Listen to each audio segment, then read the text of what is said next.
Bonjour à tous les gars, bienvenue dans la partie 2 du Lab 1 qui est sur la configuration des fonctionnalités avancées du protocole EIGRP.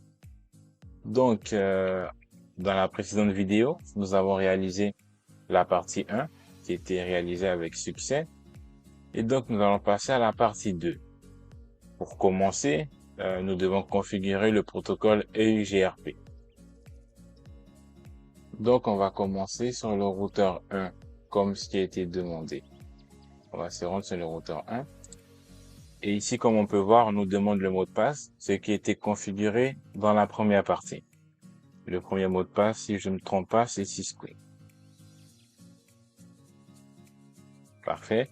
Ensuite, le deuxième mot de passe, c'est class. Excellent. Donc, pour commencer la configuration, on va rentrer en mode config terminal avec la commande config. Parfait. Ensuite, nous allons entrer cette commande-là.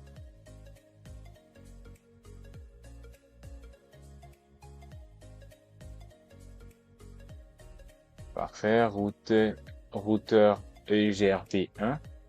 Ensuite, on va ajouter le network.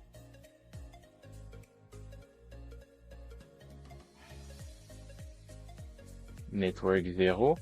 Et ensuite, on va ajouter une dernière fonctionnalité qui va répondre à la question B et qui va désactiver la transmission des paquets et l'EIGRP.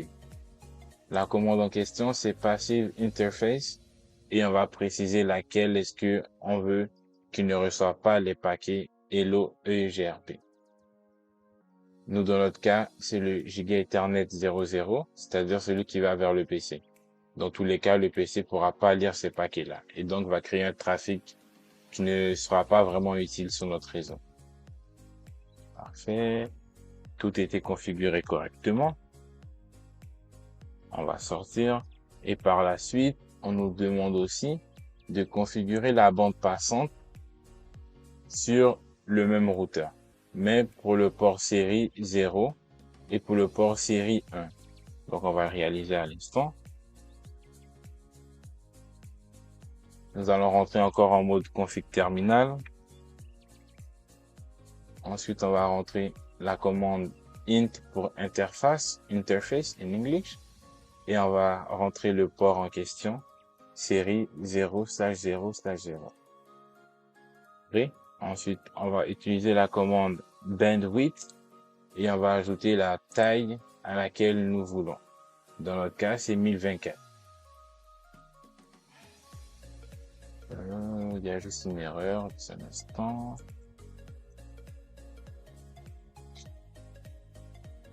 Je pense qu'il manquait le 2. Ah, parfait, il manquait le 2. Excellent. Ensuite, on va sortir et on va refaire la même commande pour le port série 1. Celui-ci, 64. Excellent. Et de ce côté-là, on a terminé. Et par la suite, on va continuer sur le routeur R2 et R3 et je reviens dans quelques instants.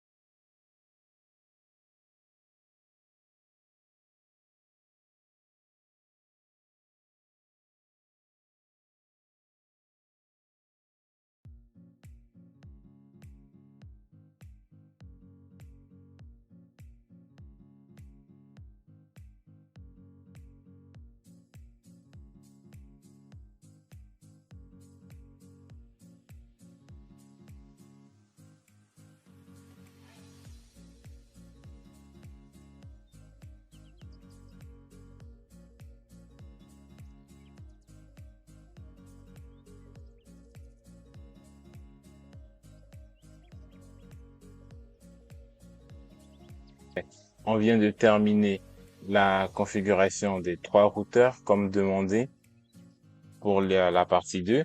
Et là, on va faire les tests de ping pour s'assurer que tout fonctionne correctement. Et donc, à partir des postes, on va pinguer les autres postes pour s'assurer que tout fonctionne correctement. Donc, on va aller sur le poste C. On va aller dans Desktop. On va aller dans Command Prompt. Et on va pinguer les autres postes. Sachant que l'adresse IP va être ping 192.168.1.3. Ça, c'est l'adresse IP du PC A. Excellent, ça ping. Ensuite, on va chercher l'adresse IP du PC 3, qui est le C. Parfait, il se ping. Et l'adresse IP du PC 2. Excellent, il ping aussi.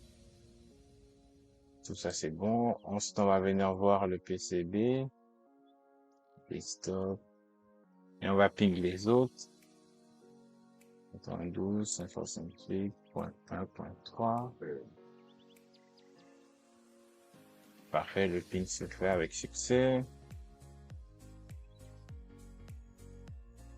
De ce côté-là, c'est bon.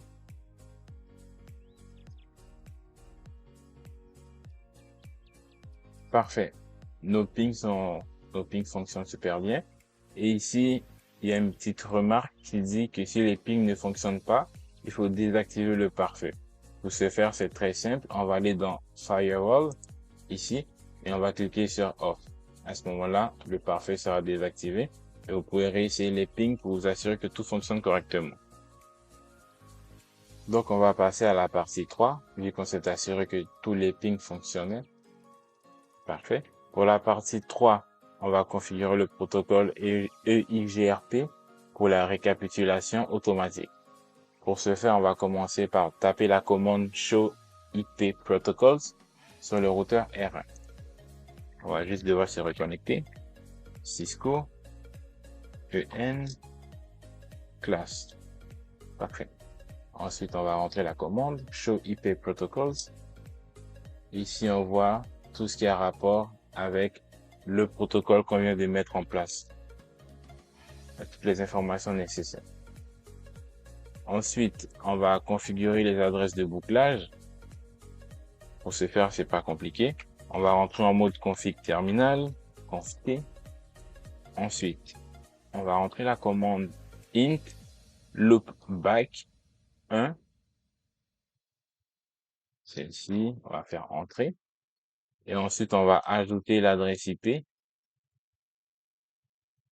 Dans notre cas, ça va être le 192.168.11.1 avec un masque de sous-réseau 255, 255, 255, 252.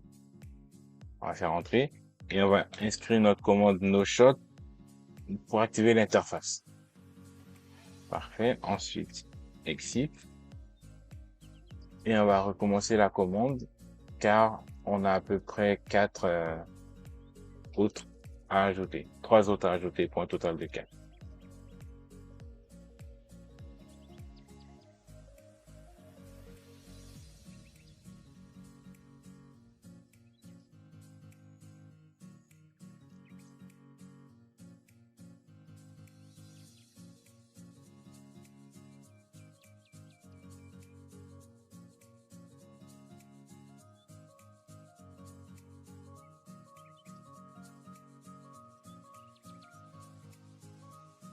Ok, ici on vient de réaliser correctement la configuration des bouclages pour le routeur R1. Et notamment, on a réalisé aussi la question C. Par la suite, on va se rendre. On va juste, pour être beaucoup plus sécuritaire, faire une petite sauvegarde avec la commande copy run start. Un instant.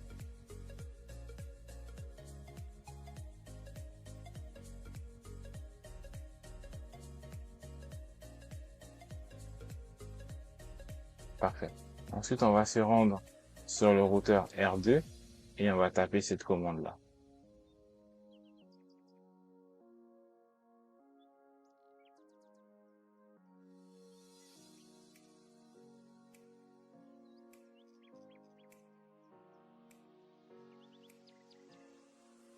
Ok.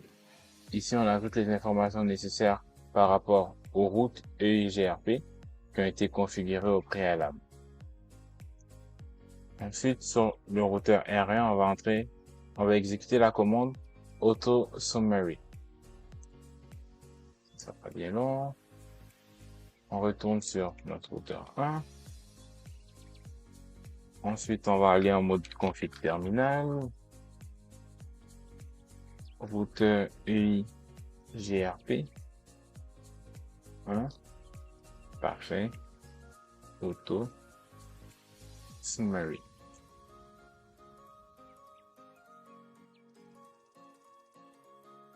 Excellent. Il a été activé sans problème et on peut voir que c'est principalement la même config qui a été réalisée aussi avec la capture ici. À présent, on va réaliser l'étape 2, toujours dans la partie 3. Et ici, on doit configurer les adresses de bouclage sur le routeur R3. Donc, le routeur R3, c'est celui-ci. Et je reviens dans quelques instants lorsqu'il aura été complété.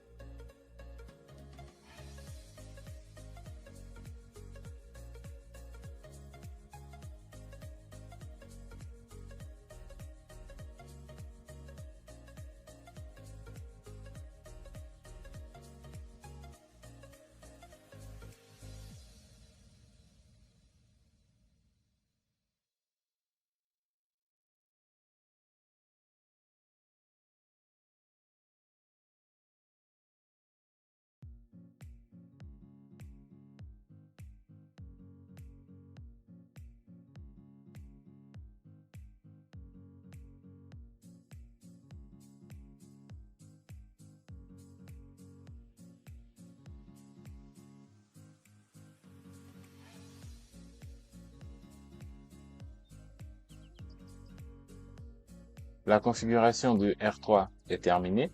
Et maintenant, on nous demande d'aller sur le routeur R2 et d'exécuter la commande show IP route EIGRP. Ce ne sera pas bien long. On va aller sur R2.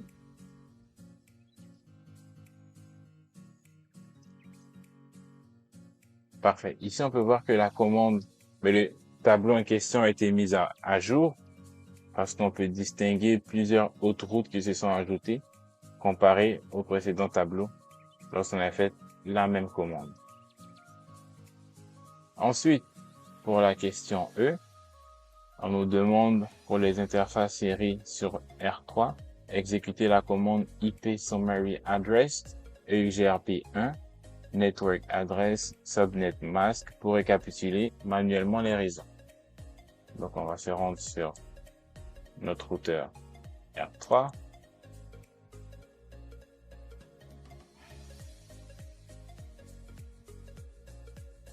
On va copier les commandes déjà énoncées.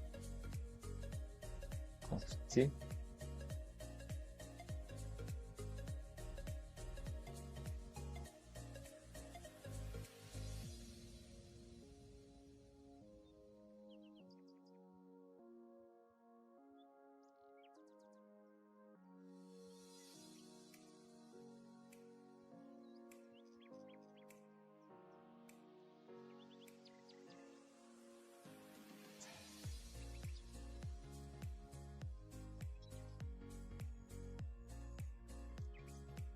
Parfait.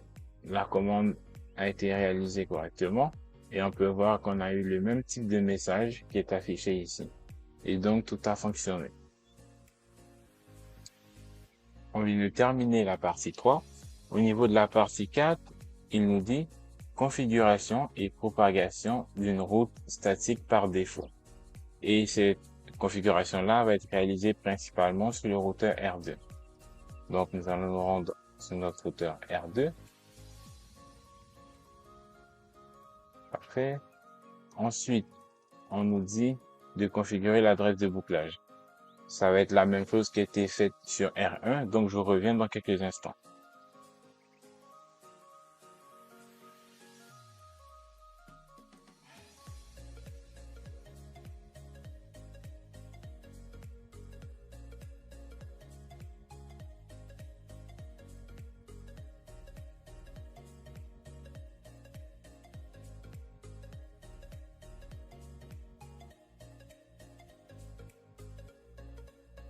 Dans notre cas, nous, on a seulement une seule adresse de bouclage à réaliser.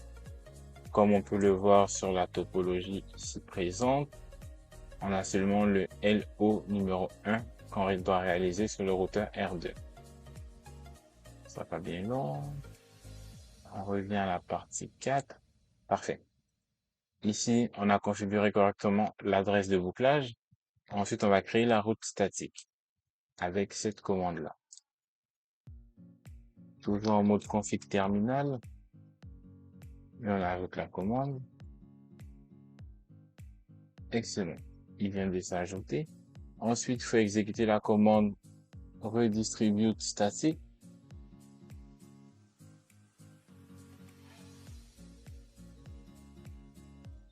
Parfait.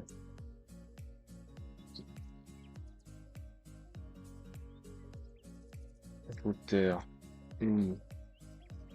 GRP1 avec la commande redistribute static. Parfait. Ensuite, on va faire show IP protocol pour voir qu'est-ce qui s'est passé.